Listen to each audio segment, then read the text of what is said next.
Thank you Holi spirit, thank you Jesus. जय मसीह की सबको, प्रभु आशीष दे सभी लोगों को।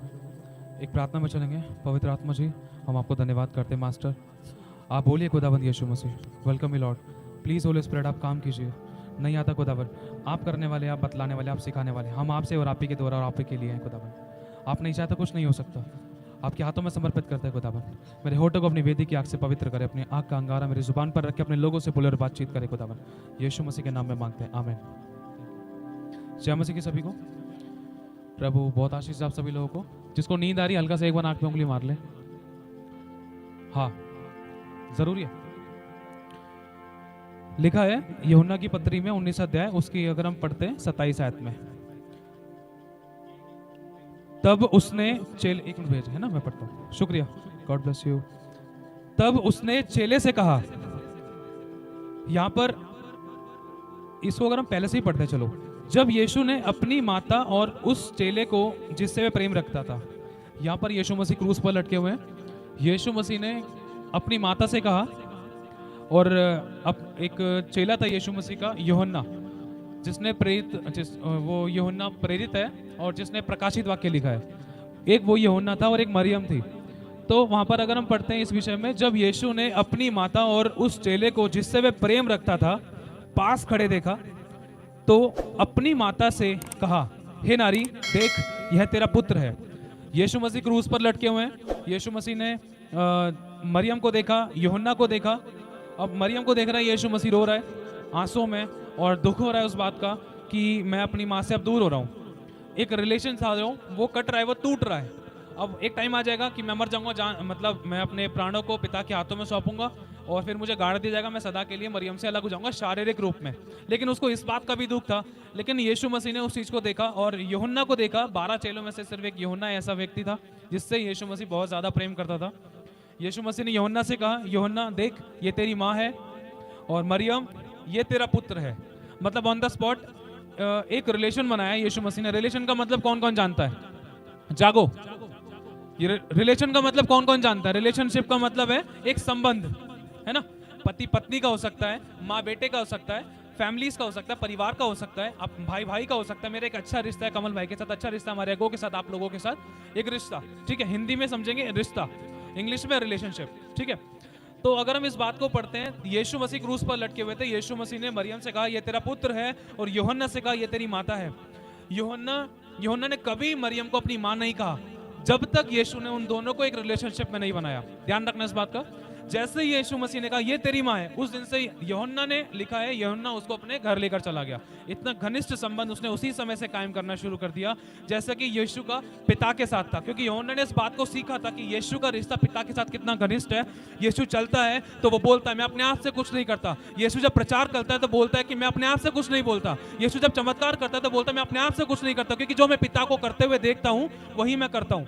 बहुत बार परमेश्वर ने अपनी आत्मा के द्वारा दासों के ऊपर प्रकट किया है कि मैं ऐसा देख रहा हूँ, मैं कुछ ये चीज देख रहा हूँ, वो चीज देख रहा हूँ, किसी की जिंदगी में ये समस्या पर प्रकट किया है। तो मतलब पिता वो चीज दिखा रहा है, फिर उस चीज को पुत्र कर रहा है। समझ रहे हो? पिता बहुत सी चीजों को पहले दिखाता था, यीशु मसीह को पिता दिखाता था और उन चीजों को यीशु करता था। और एक रिलेशनशिप अगर हम देखें, बलिदान को मांगती है। बोलो बलिदान, बोलो बलिदान। एक रिलेशनशिप, एक संबंध, एक अच्छा घनिष्ठ संबंध एक बलिदान को मांगता है। समझना इस बात को। अगर हम पढ़ते हैं यीशु मसीह के बारे में यूहन्ना 3:16 में, कि परमेश्वर ने जगत से ऐसा प्रेम किया कि उसने अपने इकलौते पुत्र को दे दिया ताकि जो कोई इस पर विश्वास करे वह नाश ना हो परंतु अनंत जीवन पाए। बोलो अनंत जीवन पाए। इधर उधर मत देखो, वचन पर कॉन्सेंट्रेट करो, ध्यान से समझना, ठीक है। जरूरी है, अभी नहीं तो कभी नहीं, कल किसने देखा जब पल का नहीं पता, है ना। यीशु मसीह ने अपनी जान दी, हम पापियों का रिश्ता पिता के साथ कराया, एक रिलेशनशिप जब बना। और यहां तक ही नहीं, यीशु मसीह ने ऐसा रिलेशनशिप बनाया, ऐसा रिश्ता आपके और हमारे साथ बनाया। वो हमारा भाई भी है, पिता भी है, और हमारा प्रभु भी है, मालिक भी है, मास्टर भी है, सिखाने वाला भी है, अगुआ भी है, और वो एक प्रेरित भी है। अगर हम नए नियम में पढ़ते हैं वो एक प्रेरित भी है, और अगर हम जाने वो एक प्रॉफिट भी है, वो एक प्रभु भी है, उद्धारकर्ता भी है, छुड़ाने वाला भी है, बचाने वाला भी है, पिता भी है, पति भी है, वो सब कुछ है। इतना घनिष्ठ रिश्ता उसने हमारे लिए बनाया, क्योंकि लिखा है वो नाथों का पिता है, विधवाओं का पति, जिसका कोई नहीं उसका सेनाओं का यहोवा है। बहुत सारे रिश्ते उसने हमारे साथ बनाए हैं। है ना। और उसने हर एक रिश्ते में अपनी विश्वासयोग्यता को दिखाया। हम नहीं रहे विश्वास योग्य, लेकिन खुदा ने दिखाया।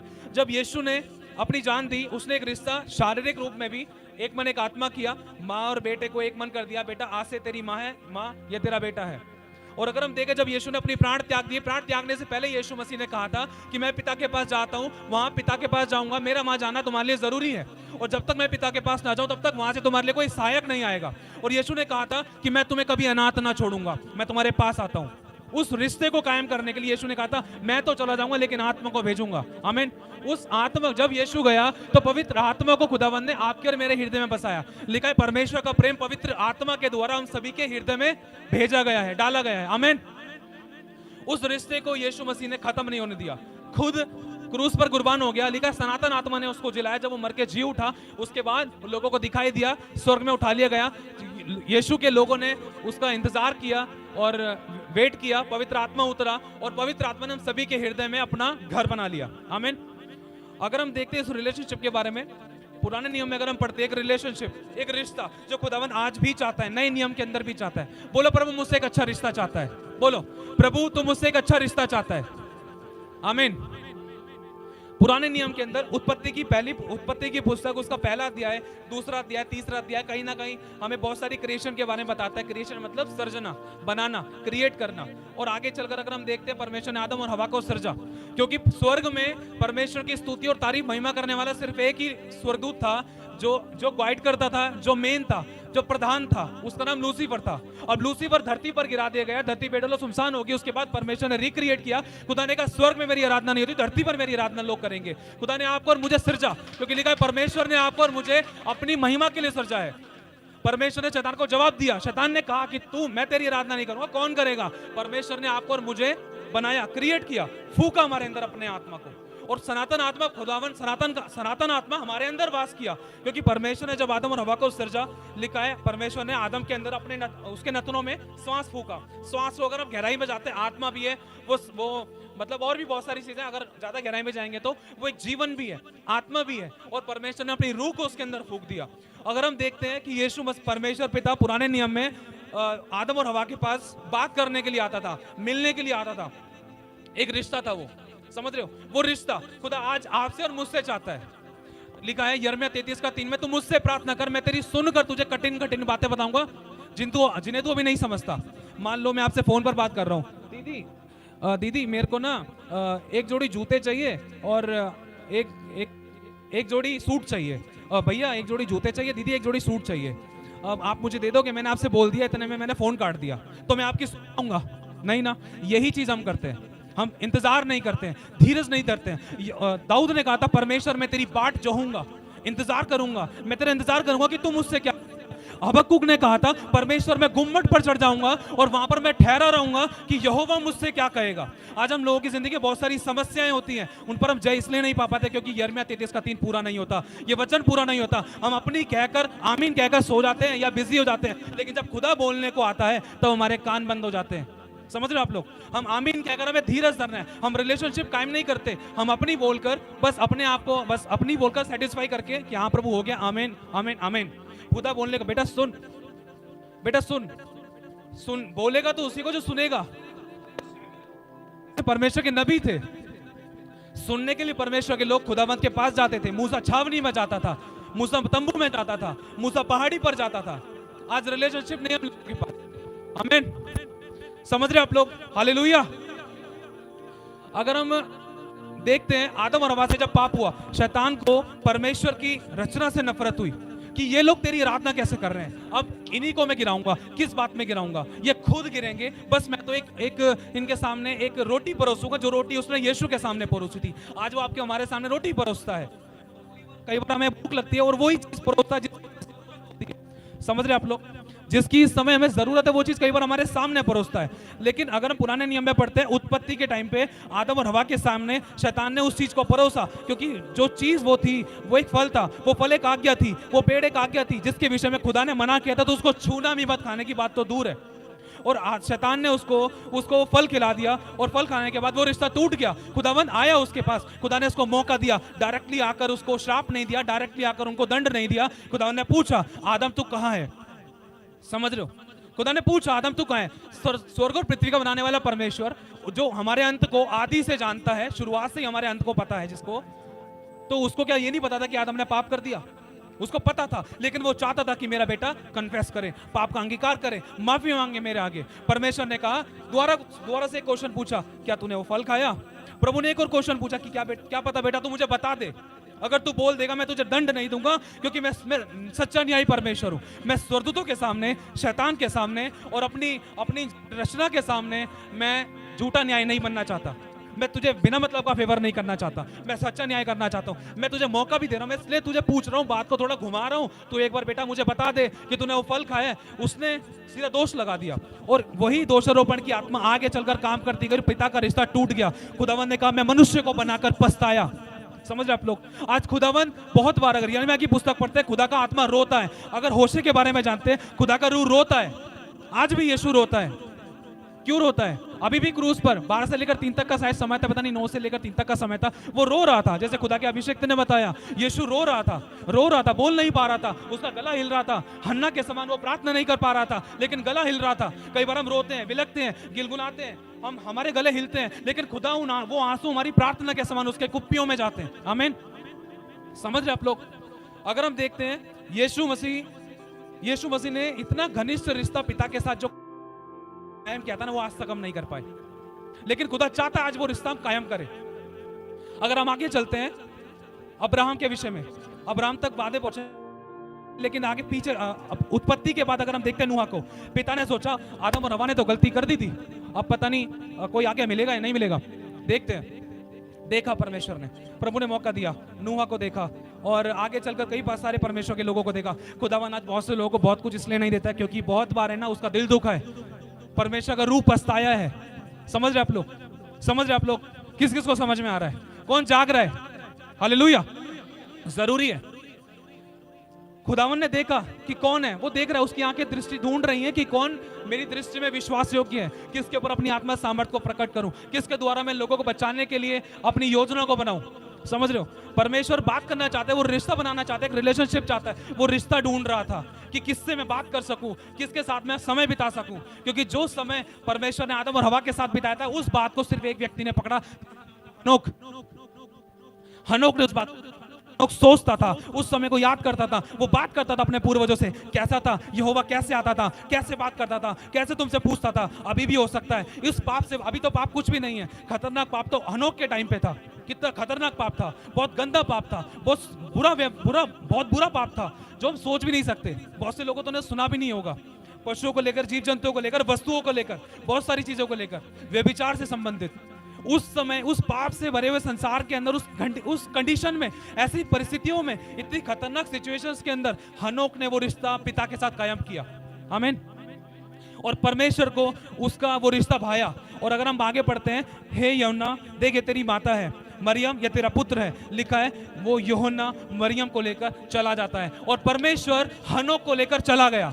समझ रहे आप लोग? एक रिश्ता, एक रिलेशनशिप।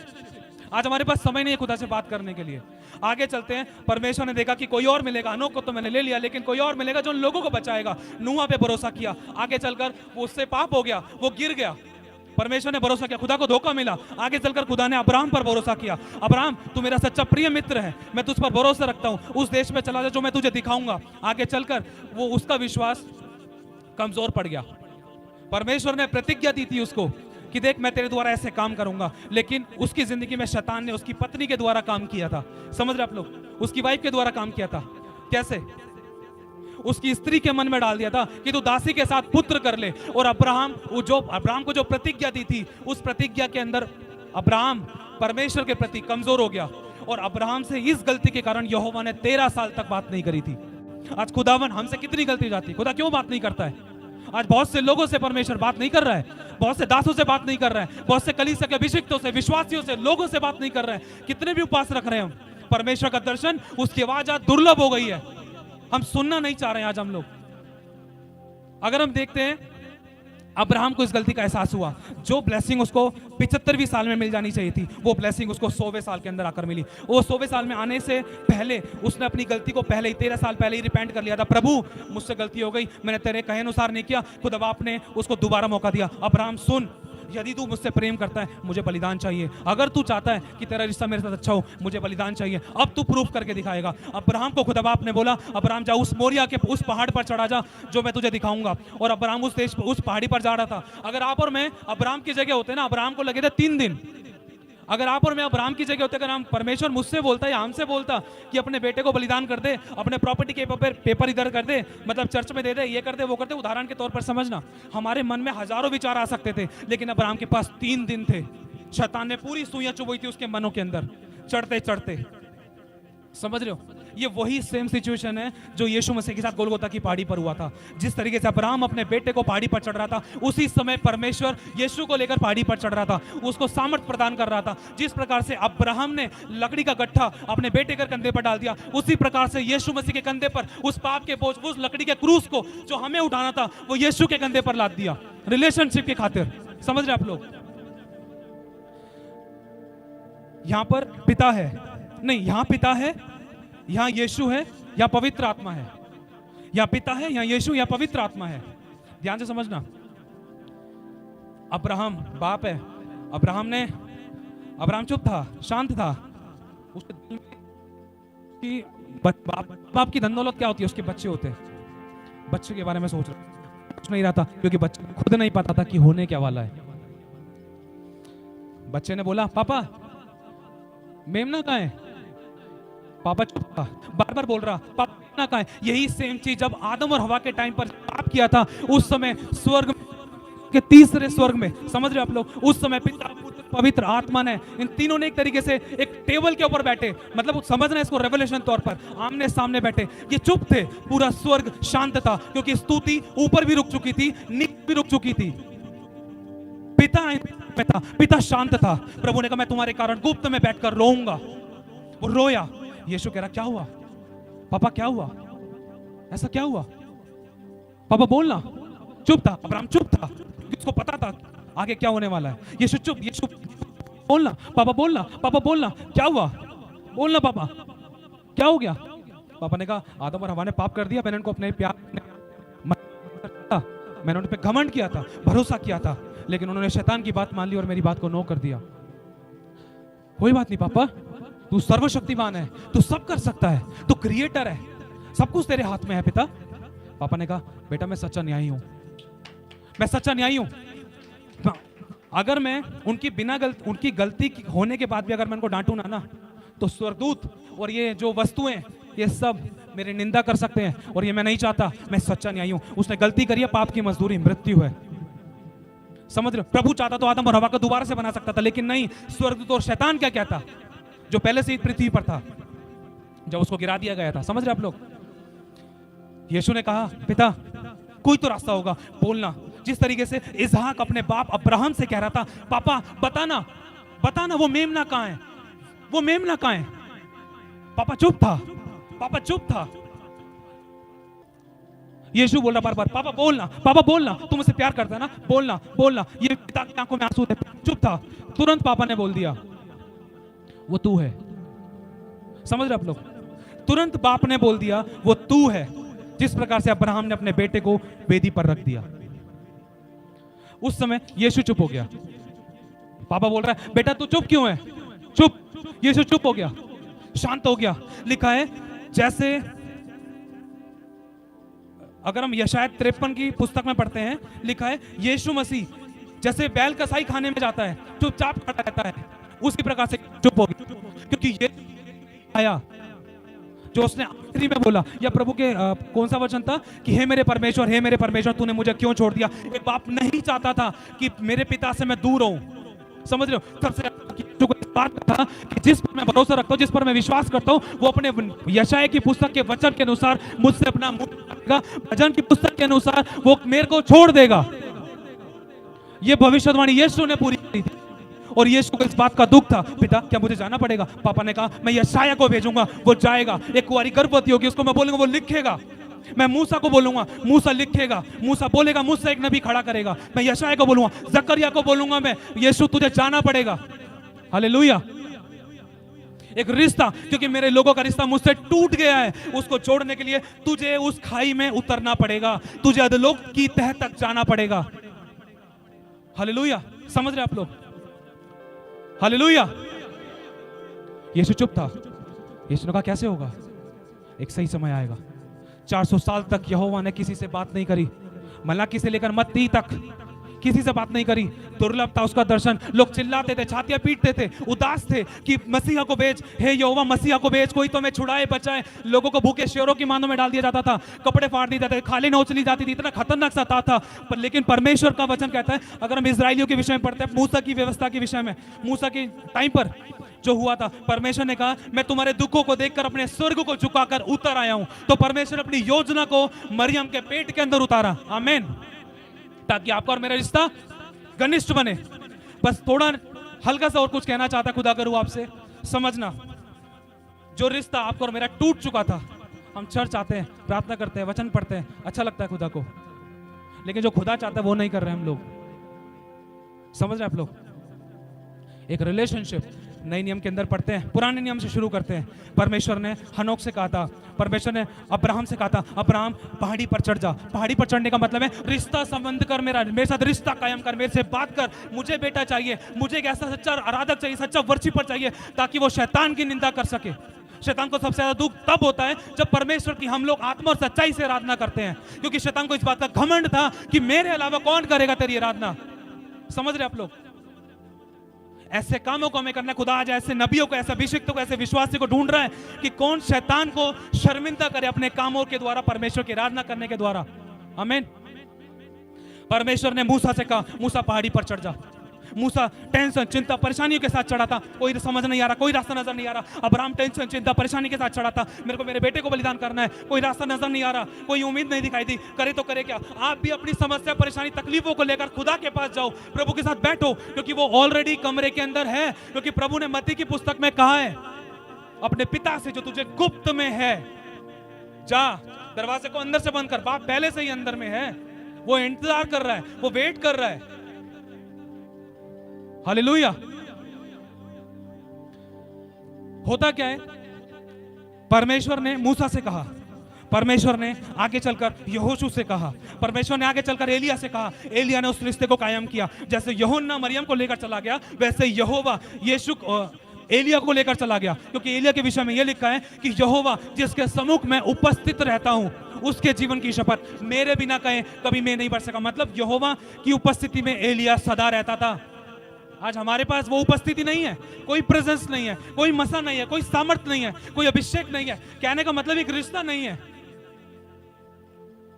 हमारी आत्मा का जो तार है ना, खुदावंत के इलेक्ट्रिसिटी के बोर्ड से जुड़ा होना चाहिए, तो हमारी दिमाग की बत्ती जलेगी, तो हम सब काम कर पाएंगे। हालेलुया।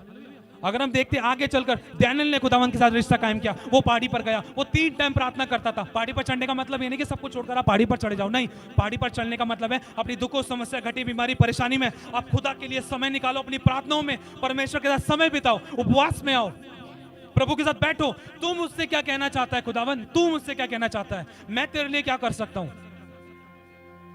हालेलुया। वही चीज देखते हैं आगे, हबक्कुक भी परमेश्वर के साथ रिलेशनशिप के लिए वो खोजता रहा। आगे चलकर बहुत सारे नबियों ने पहाड़ी पर, कहने का मतलब एलीशा भी खुदावंत की उपस्थिति में जाता था, मेरे को तेरे से बात करनी है, यहोवा से सुनकर बतलाऊंगा। समझ रहे हो? एक रिश्ता। आगे चलकर देखते हैं, यीशु ने भी इस बात को प्रकट किया जब यीशु मसीह पहाड़ी पर प्रार्थना करने के लिए गया। लिखा एलिया और मूसा उसके सामने आ गए। आमीन। आज भी बहुत सारे परमेश्वर के ऐसे पवित्र नबी हैं जो घर में प्रार्थना कर रहे हैं, अचानक यीशु मसीह कमरे में चल के आ गए हैं। अब वो यशायाह की पुस्तक पढ़ रहे हैं, या वो प्रकाशित वाक्य, प्रेरितों की प्रकाशित वाक्य पढ़ रहे हैं, उसका पहला अध्याय पढ़ रहे हैं, दूसरा तीसरा अध्याय पढ़ रहे हैं, तो अचानक प्रेरित यूहन्ना उनके कमरे में आ गए कि जो तू पढ़ रहा है क्या तू उसको समझ रहा है? ये सच्ची गवाहियां हैं। यीशु मसीह बगल में बैठकर दुआ कर रहे हैं और लोग देख रहे हैं। लोग आत्मा में इतना ऊंचा उठा लिए गए हैं कि परमेश्वर ने अपनी आत्मा के द्वारा पौलुस को दिखाया है, बड़े बड़े सेवकों को देखा है। वो घनिष्ठ रिश्ता आज हमारे पास नहीं है। सब कुछ है हमारे पास, एक रिलेशनशिप नहीं है हमारे पास। रिश्ता चाहता है खुदावन, और उसी रिश्ते के विषय में जो चेलों का समय था यीशु ने वो चेलों को दिया, जो माँ का समय था वो माँ को दिया, जो भीड़ का समय था वो भीड़ को दिया। वो उसी समय अगर हम देखते हैं, वो 5000 भीड़ को खिलाने के बाद कहाँ गया? चेलों को भेज दिया। कहाँ पे? नाव में। जाओ तुम, मैं तुम्हें वहां मिलूंगा। और यीशु कहाँ गया? पापा के पास। और जब वो पापा के पास गया ना, ध्यान रखना, जब आप और परमेश्वर की उपस्थिति से आओगे ना, लिखा है जब यीशु पहाड़ी से उतरता था ना, सामर्थ निकल कर लोगों को चंगा करती थी। आमीन। आपको करने की जरूरत नहीं है, वो अनॉइंटिंग को पता है इसके रास्ते कैसे खुलेंगे, बंधन कैसे टूटेंगे, रुके हुए काम कैसे बनेंगे, डिलेइंग, ये जो ब्लेसिंग्स आपकी डिले हो रही है खत्म, ये जो खत्म हो रही थी वो वापस कैसे मिलेंगी, जो छीन लिया उसको आप कैसे पाओगे। हालेलुया। दानिय्येल की प्रार्थना का उत्तर रुक गया था, जिस समय उसने प्रार्थना करी उसी समय सुनी गई थी, लेकिन 21 दिन तक शैतान ने उसकी प्रार्थना का उत्तर रोक के रखा था। प्रेजेंस चाहिए हमें, खुदावंत की उपस्थिति। हालेलुया। वही सेम चीज यूहन्ना ने की, यूहन्ना को पतमुस टापे पे छोड़ दिया। प्रभु ने कहा आहा, एक तो बंदा मिल गया, आजा हम बैठ के बातचीत करेंगे। खुदावन उसको उठा लिया। लिखा है मैं प्रभु के दिन आत्मा में आ गया। समझ रहे आप लोग, मैं ये नहीं कह रहा कि स्वर्ग में उठा लिया, पतमुस टापू पर था वो, और खुदा ने उसको ऐसे पूरी अच्छे तरीके से गहराई में चल चल कर सिखाया, बतलाया, एक एक चीज को वो लिखता रहा। और नए नियम में दूसरा यूहन्ना उसका पहला अध्याय, तो तीसरा यूहन्ना उसका पहला दूसरा अध्याय लगभग उसके आसपास में लिखा है 13 और 14 आयत में कि मुझे बहुत सी बातें तुझसे कहनी तो थी, लिखनी तो थी, लेकिन लिखना नहीं चाहता स्याही और कलम से, मैं चाहता हूं कि तुझसे आमने सामने भेंट करूं। आमीन। एक रिश्ता प्रभु चाहता है, बहुत हो गया, मैं तेरे पास आके बात करना चाहता हूं, आओ हम वाद विवाद करें, आओ हम बातचीत करें। हालेलुया। मंड की कुर्सी पर कोई और बैठा है, यीशु द्वार के बाहर खड़ा हुआ खटखटा रहा है, द्वार अंदर से बंद है। जरूरत है एक रिश्ते की हमें। हालेलुया। एक रिश्ता। आमीन। और वो रिश्ता यीशु ने शारीरिक, आत्मिक, सब प्रकार से यीशु मसीह ने वो रिश्ते निभाए, और वो आपसे मुझसे यही चाहता है। और इसी जिस प्रकार से यूहन्ना मरियम को लेकर चला गया, उसी प्रकार से वो रिश्ता जो यीशु का बाप के साथ था, उसी पिता ने उस यीशु को अपने पास उठा लिया। आमीन। हालेलुया। एक रिश्ता चाहिए आपको और मुझे पिता के साथ। काम नहीं बन रहे ना, आत्मा बताएगा। वो चैन है तो बोलता है, मैं तो बताना चाहता हूं, लेकिन ये बैठते ही नहीं है। मैं बोलना चाहता हूं, मेरे को अच्छा नहीं लगता ये धोखा खाते हैं, मेरे को अच्छा नहीं लगता है ठोकर खाते हैं, मेरे को अच्छा नहीं लगता है बोझ उठाते हैं, मेरे को अच्छा नहीं लगता है, मैंने स्वर्ग और पृथ्वी के अधोलोक की सब कुंजियां इनको दे दी हैं। लेकिन शैतान वो अधिकारों को इनसे छीन कर बोलता है ये सब मुझे दिया गया है, तू मुझे दंडवत कर। इनको अपने अधिकार नहीं पता है, अपनी रिस्पॉन्सिबिलिटीज नहीं पता है, इनको ये नहीं पता है कि बाप से बात कैसे करनी है, बैठना कैसे पिता के साथ में। हालेलुया। एक रिलेशनशिप, अगर आपका रिश्ता पिता के साथ है ना, सुई से लेकर जहाज तक सब चीजों का इंतजाम वो आपके लिए करेगा। और वो ऐसा इंतजाम करेगा कि आपकी आंखों में खुशी के आंसू होंगे, और घुटनों के बल अगर आप खुदा का धन्यवाद करेंगे, खुदा मैंने पहले क्यों नहीं किया। आमीन। एक रिश्ता खुदावन चाहता है, ही इज वेटिंग, वो अभी भी इंतजार करता है। हाँ, यूहन्ना की पत्री में मैं आपके सामने वचन पढ़ के फिर ऑफ कर देना चाहता हूं। लास्ट तक भी यीशु मसीह ने उस रिश्ते का जिक्र किया है। दूसरा यूहन्ना पहला अध्याय 12वीं आयत में, मुझे बहुत सी बातें तुम्हें लिखनी थी मेरे बच्चे, और कागज और स्याही के द्वारा लिखना नहीं चाहता, पर मुझे आशा है। बाप ने आशा लगाई आपसे और मुझसे बात करने के लिए, जैसे वो आशा लगाता था आदम और हवा के टाइम पर बात करने के लिए आता था। हालेलुया। वो आमने सामने बात करना चाहता है। और इसके अगले तीसरा यूहन्ना पहला अध्याय 13वीं आयत में भी लिखा है, मुझे तुझको बहुत सी बातें लिखनी तो थी, पर स्याही और कलम से लिखना नहीं चाहता, परंतु मुझे आशा है कि मैं तुझसे शीघ्र ही आमने सामने भेंट करूं। आमीन। हालेलुया। प्रभु का धन्यवाद, सारी महिमा प्रभु को मिले। प्रभु की महिमा के लिए ताली बजाएंगे हम। Thank you Jesus. सारी तो एक रिश्ते को यीशु मसीह ने जो कायम किया, उसको उसमें हमें मजबूत होना है, और उस रिश्ते में हमें बढ़ना है, पिता की इच्छा को पूरा करना है। हालेलुया। जय मसीह की सभी को। Thank you. हालेलुया। ताली बजाएंगे। बहुत अच्छे, प्रभु को महिमा मिले।